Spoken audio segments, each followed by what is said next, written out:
What's up, ladies and gentlemen? It's time for me to make my Week 6 NFL picks. Let's dive into it. So on our first matchup, we have the Dolphins taking on the Jags. I'm going to go with the Dolphins. Tua's coming back. He's an upgrade over Jacoby Brissett. On the other side, Urban Meyer's on the hot seat. Give me the Dolphins. Next up, we have the Chiefs taking on the Washington football team. I don't trust either one of these defenses. Washington's defense has taken a massive step back. Last year, they were the second best defense in the National Football League. They have plummeted this season, and they currently have a bottom 5 defense. Kansas City still has a ton of firepower. I'm not willing to write this team off. They have major issues on the defensive side of the ball, but this offense can overcome their problems. Give me the Chiefs. Next up, we have the Rams taking on the Giants. I'm going to go with the Rams in this matchup. The Giants are beat up. No Saquon Barkley, no Kenny Golladay. Daniel Jones will play on Sunday, but I don't know if he'll be effective. On the other side, the Rams have 10 days to prepare for this matchup. Give me the Rams. Next up, we have the Colts taking on the Texans. I'm going to go with the Colts at home. This is a team that almost beat the Ravens last Monday night. On the other side, the Texans blew a 13-point lead against the Patriots. Indy's going to take this matchup. Next up, we have the Bengals taking on the Lions. I absolutely love the Joe Burrow-Jamar Chase connection. The Lions are one of the only two teams that haven't won a game this season. Give me the Bengals. Next up, we have a matchup between the Packers and the Bears. This is a good old NFC North matchup.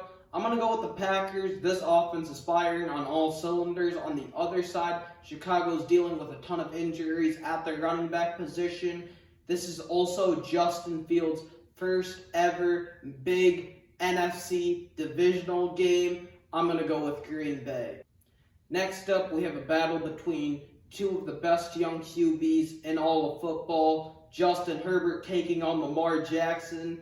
These two QBs are special. Lamar was sensational last week against the Colts after trailing 22-3. Justin Herbert found a way to beat the Cleveland Browns after being down by 14 points. This is going to be a fascinating matchup to watch. However, I got to give the Chargers the edge. They have a better roster, and they've been a better overall football team over the course of the season. The Ravens were down by 19 points against Indy. It took a 66-yard field goal to beat the Lions. It also took a Clyde Edwards-Helaire last-minute fumble to beat the Kansas City Chiefs.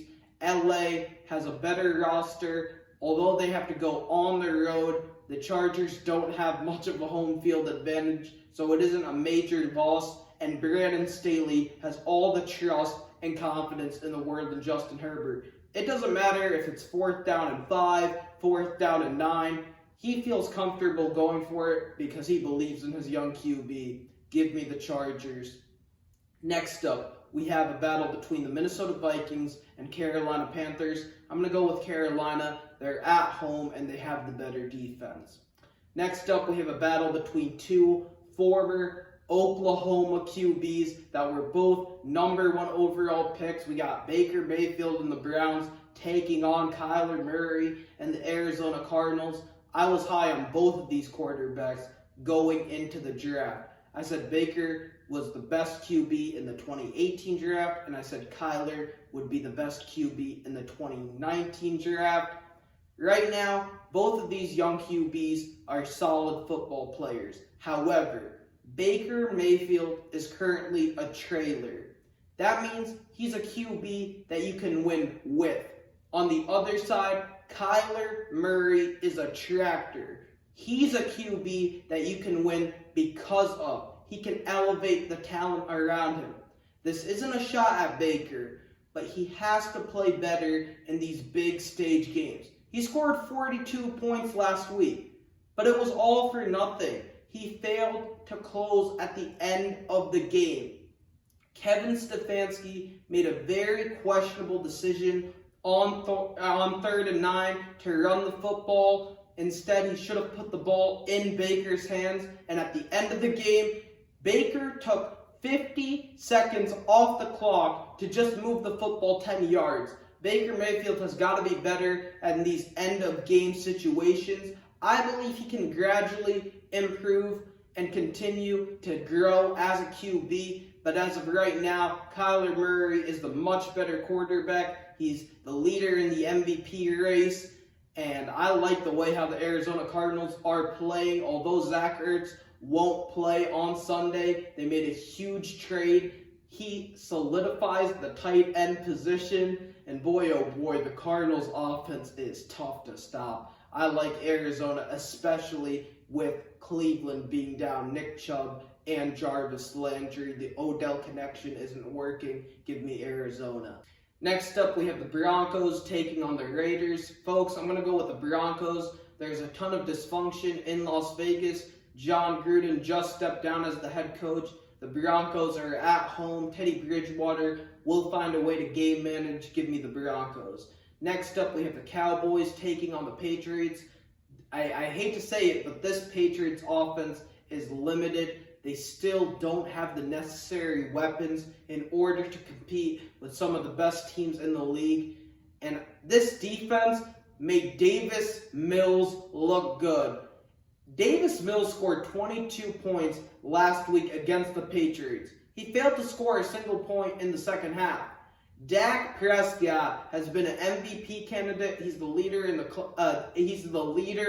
the comeback player of the year race as well. Dak Prescott has not taken a step back from that injury. They have one of the best two running back duos in the National Football League with Ezekiel Elliott and Tony Pollard.